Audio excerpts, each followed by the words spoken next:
प्यारे बच्चों, अस्सलाम वालेकुम। Class 6 subject science. आज का जो हमारा टॉपिक है characteristics of the living beings, यानी कि जानदार चीज़ों के क्या करेक्टर्स होते हैं। We went on a journey through different habitats and discussed many plants and animals. हमने ये जो डिफरेंट हैबिटेट्स पढ़े और प्लांट्स और एनिमल्स को डिस्कस किया। In activity 1 we listed objects plants and animals found in different surrounding. हमने activity 1 में देखा मुख्तलिफ़ किस्म के पौधे और जानवर जो थे वो कैसे रहते थे मुख्तलिफ़ सराउंडिंग में। Suppose we stop a while and think which example in our list are living. Let's think of example from a forest. हम उस एक्टिविटी में एक अपनी फॉरेस्ट एक एग्जाम्पल लेते हैं।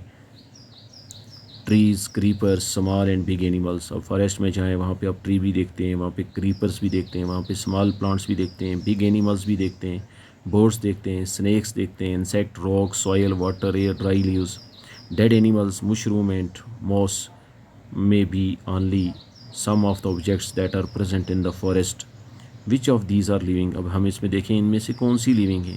Think of object that you can see around you at this moment and group them as living and non-living। अब हम इसमें देखेंगे कौन सी लिविंग है कौन सी non living. In some cases it is easy for us to know.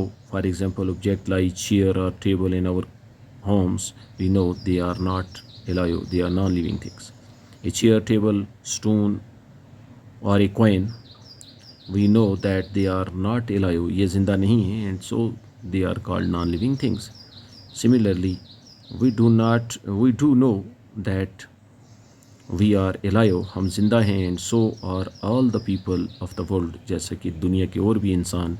We also see animals around us, हम अपने इर्द गिर्द बहुत से जानवरों को देखते हैं, that are so full of life, वो भी पूरी ज़िंदा हमें नज़र आते हैं। Like dogs, cats, monkeys, squirrels, insects and many others. How do we know that something is living? हम कैसे ये जानना चाहते हैं, हाउ डू वी नो, हम कैसे ये जानेंगे समथिंग इज़ लिविंग, कोई चीज़ ज़िंदा है। Often it is not so easy to decide, ये फ़ैसला लेना इतना जल्दी आसान नहीं है। We are told that plants are living things, हमें कहा जाता है कि पौधे लिविंग थिंग्स हैं, but they do not appear to move like a dog और ए पिजन, लेकिन ये कुत्ते या एक पिजन की तरह हरकत नहीं करते हैं। On the other hand A car और ए बस कैन मूव, एक कार और बस जो है वो हरकत करती है। Still we consider them as non living, क्या, और इसको हम नॉन लिविंग कैटेगरी में लेते हैं। बच्चों, आप जानते हैं कि प्लांट जो है वो लिविंग थिंग है, आपने पढ़ा, क्योंकि ये रिस्पायर करता है, ये ग्रो करता है, ये रिप्रोड्यूस करता है। आप देखते हैं आप मुख्तलिफ़ किस्म के बीज अपने खेतों में डालते हैं, फिर उसी किस्म के जो उनकी अपने सेम ही नस्ल के प्लांट्स वहाँ से ग्रो करते हैं। और फिर आप देखते हैं जो कार या बस है, इसको चलाने के लिए एक ज़िंदा एक इंसान की ज़रूरत है, वो इसको ड्राइव करता है।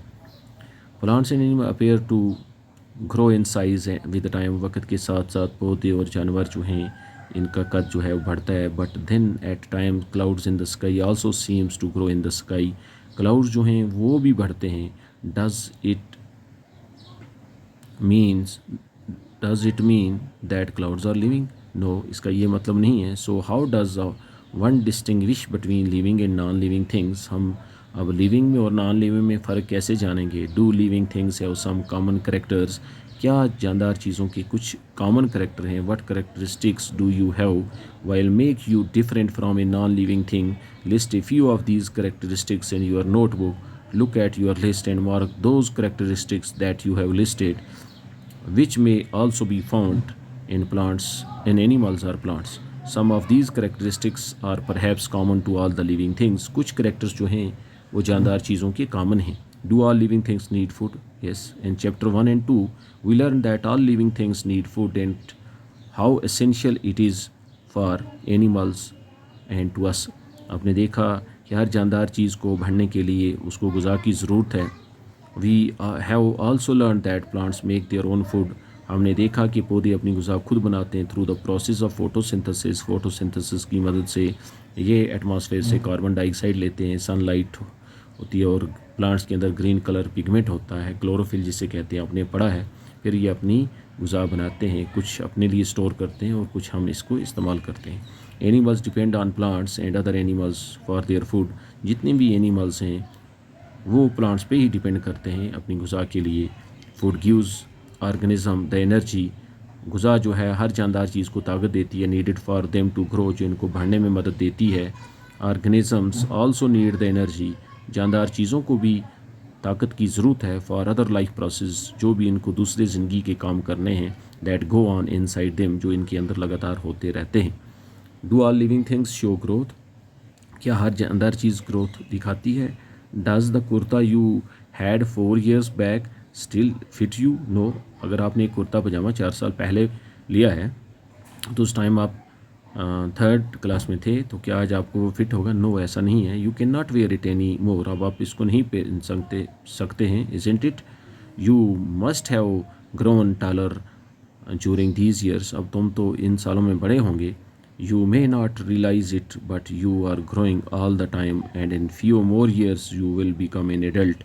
अब आप बढ़ते बढ़ते कुछ सालों में आप देखेंगे कि आपको एडल्ट जवान बन जाएंगे। जो फिगर 9.10 में आपने देखा, यहाँ पे एक बच्चा पैदा हुआ, फिर वो कैसे बैठा, अब ये थोड़ा आगे मूवमेंट कर रहा है, अब खड़ा हो रहा है, फिर देखो आपकी तरह पैंट शर्ट लगा के अब ये स्कूल जा रहा है, बड़ा होके ये एक एडल्ट बन चुका है।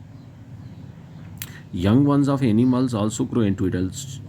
हर जानदार चीज़ के जो यंग वंस हैं वो बड़े होते हैं। You would surely have noticed pups of a dog. आपने देखे कुत्ते के बच्चे ग्रो इनटू एडल्ट्स, बड़े हो जाते हैं। चिकन हैच्ड, जब मुर्गी जो है जब उसके अंडे को हैच किया जाता है, from an egg grows into a hen, फिर वो एक हिन बनती है और एक कॉक, जैसे यहाँ पे आप देख रहे हैं। प्लांट्स आल्सो ग्रो, पौधे भी वैसे ही बढ़ते हैं। Look around you and see a few plants of a particular type, some are very small and young, some are grown big. आप देखते हैं कि प्लांट्स जो हैं हमारे इर्द गिर्द, हम छोटे पौधे लगाते हैं फिर वो बड़े होते हैं, या एक ट्री का एक सैंपल लगाते हैं वो बड़ा होता है। तो these are the characteristics of living things that living things show growth. यहाँ पे आप देख रहे हैं चिकन, ये मुर्गी ने अंडा दिया, अंडे को हैच किया, हैच करने के बाद वहाँ पे एक चिक निकला, वो बड़ा हो रहा है, बड़ा हुआ थोड़ा बड़ा, फिर वो मुर्गी या मुर्गा बन जाएगा। तो ये हैं करेक्टरिस्टिक्स ऑफ लिविंग थिंग्स। और भी करेक्टर्स हैं जो आप बड़ी क्लासेस में पढ़ेंगे, जैसे लिविंग थिंग्स जो हैं वो दे शो रिप्रोडक्शन, वो तो आपने देखा यहाँ पे, ये ग्रो भी कर रहे हैं और इनकी रिप्रोडक्शन अपनी इनकी नस्ल बढ़ रही है। They show response to stimuli, ये अपने स्टिमुलस का असर देते हैं। जैसे आप सनफ्लावर को देख रहे हैं, धूप के साथ साथ चलता है और शाम को फिर ये बंद हो जाता है। तो उम्मीद है कि आप इसको अंडरस्टैंड आपने